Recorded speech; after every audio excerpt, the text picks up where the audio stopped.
नमस्कार दोस्तों, take book news में आप सभी का स्वागत है। बड़ी खबर आजमगढ़ के बाबा भवनाथ मंदिर से है, जहां पर श्री बालाजी सेवा समिति द्वारा रामायण महोत्सव का भव्य आयोजन किया गया। रामायण महोत्सव का मुख्य उद्देश्य भगवान श्री राम के आदर्शों को अपनाना एवं सभ्य समाज की स्थापना करना है।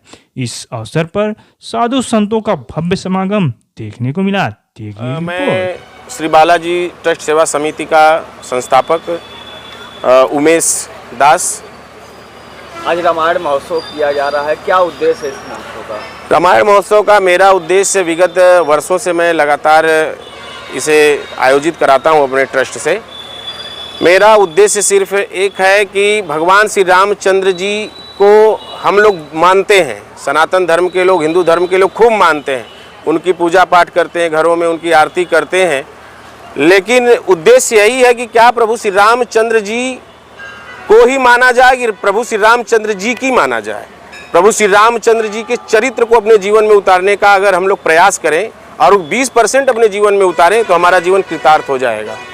भगवान श्री रामचंद्र जी और श्री रामचरितमानस को हम लोग केवल मानते हैं, घरों में रखे रहते हैं, पढ़ते नहीं हैं। मैं निवेदन करूंगा, पूरे इस संसार के सभी लोगों से निवेदन करूंगा कि श्री रामचरितमानस का अध्ययन करिए और अपने जीवन में प्रभु श्री रामचंद्र जी के चरित्र को उतारने का प्रयास करिए। कितने दिन कार्यक्रम चलेंगे? एक कार्यक्रम हम लोगों का 2 दिवसीय विगत वर्ष भी हुआ था और इस वर्ष भी 2 दिन का कार्यक्रम है, आज और कल 2 दिन, 13 और 14 तारीख। 1 बजे से कार्यक्रम स्टार्ट होता है और 8 बजे रात तक ये कार्यक्रम चलता है। क्या संदेश देना चाहेंगे? कहाँ से ये लोग पधारे हैं? जो हमारे बीच अयोध्या धाम से संत समाज लोग उपस्थित हैं। अपने जनपद के चंद्रमा ऋषि आश्रम के महंत जी हमारे बीच उपस्थित हैं। पीताम्बरा धाम सरकार के जो जनपद के पीठाधीश्वर हमारे हैं वो भी उपस्थित हैं। यहाँ पर कीनाराम बाबा आश्रम के 11वें गद्दी पे जो बैठे हैं महनाजपुर से, उनका भी आगमन है।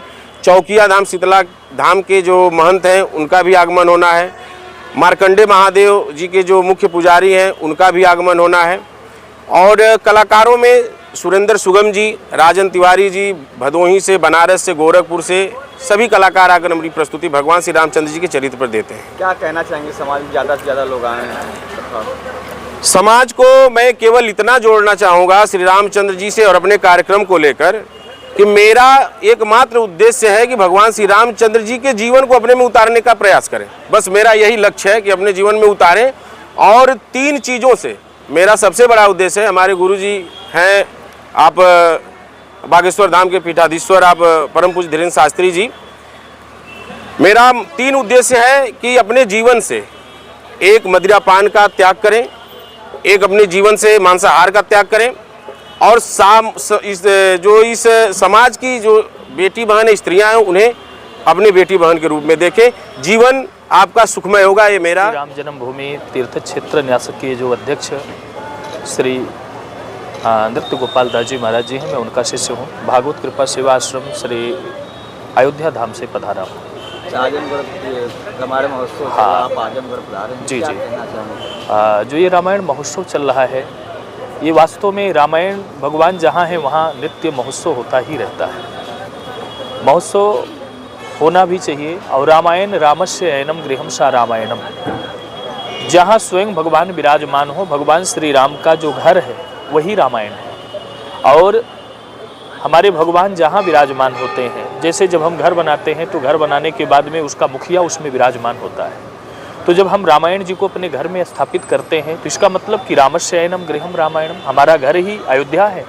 और उस अयोध्या में विराजमान भगवान श्री सीताराम जी को हम अपना मानते हुए, उनके बताए हुए मार्गों का अनुकरण करते हुए अपने पद को प्रशस्त करें। रामचरितमानस जी की एक चौपाइयाँ वेद मंत्र हैं। वेद मंत्र शोधि शोधि शोधि के पुराण सब, संत और असंतन को भेद को बतावतो।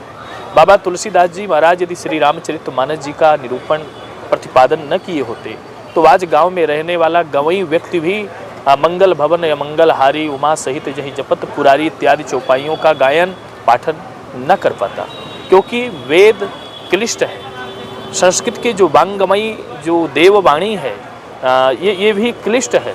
लेकिन बाबा तुलसी ने हमें लगता है कि रामचरितमानस जी की, रामायण में और रामचरितमानस में अंतर है। रामायण क्या है जिसको वाल्मीकि जी ने लिखा, लेकिन रामचरितमानस क्या है जिसमें जो मनुष्य को मानव बनाना सिखाए वही राम ते संसार पतंग घोर किरणैर दहयंति नो मानवा, श्री रामचरितमानस जी का। इसलिए हमें अवलोकन भी करना चाहिए, श्रवण भी करना चाहिए, गायन भी करना चाहिए, पठन पाठन भी करना चाहिए। और किंवदंती, ज़्यादा क्या कहूँ, जो हम कहें उसको, या हम वक्ता ही हैं, कथा वक्ता है, अगर हम कुछ अतिशयोक्ति व्यासपीठ से बोल रहे हैं तो उसको अपने जीवन में उतारते हुए जनमानस तक उसको पहुंचाना भी चाहिए। हमारा जीवन धन्य होगा।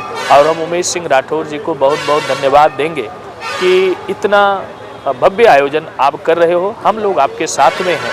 कोई भी कार्य यदि हम करते हैं तो कुछ न कुछ मुश्किलें आती हैं, मुश्किलें दिल की इरादे आजमाती हैं, स्वप्न का पर्दा निगाहों से हटाती हैं, हौसला मत हार गिरकर वो मुसाफिर, ठोकरें इंसान को चलना सिखाती हैं।